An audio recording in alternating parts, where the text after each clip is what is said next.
Okay, so this is what happens when magical prepping doesn't go as planned. So I left this out since last new moon. So it went through a new moon to full moon to new moon right out on the porch. And I wanted to charge it, wanted everything to be okay and nice and shiny so I can fix this box up, but unfortunately, oh hey, it actually closed. Okay, I don't know what happened, but you can see that this right here, the side broke off. Oh, there it goes. See, I mean, it didn't break off, it just came unglued. And so that would affect the lock, but apparently this is making me out to be a liar. But yeah. I went to open it yesterday to make sure the final prepping was done before I brought it in and started working on it. But yeah, apparently it was pulling a fast one on me, because you can see kind of right here, this kind of came off, like the edging. So yeah, it just kind of came unglued and all it needed to be fixed. But I want to talk to you about what happens when things don't go right. Okay, so what happens when projects don't go to plan? Well, what I personally do is they usually don't go to plan for a reason. And I try to hash out that reason, whether that be something I messed up, or something that I didn't take into consideration, or maybe working it a different way. But when it comes to magic and witching your way through life, there are going to be some speed bumps. I've learned that from early on. I'm a fan of breaking stuff down to the very base level to analyze where and how things are going. So like this box I set out here for like a couple months, from new moon to new moon, and it became a working. I was harnessing and putting energy, putting intent into this box, this working.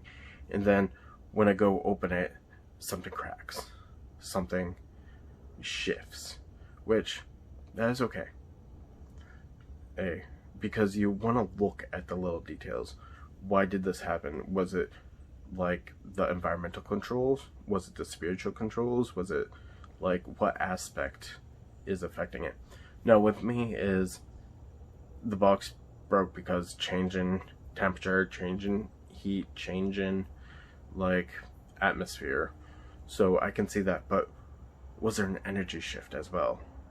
Was it like, kind of look at it from different points of view and like do a little dive down. Now, what happens if I couldn't fix this? If I couldn't glue it or piece it together? Do I start new? Do I burn the box and start over? What do I do? Well, what I would have done is, if the box was unsavable, I would have gotten a new box and kind of see if I could shift the energy from one to another. Maybe put a cloth over it, or maybe wrap the box in what I was intending to use to design the box, like a piece of burlap, surround it in burlap, and then use a burlap to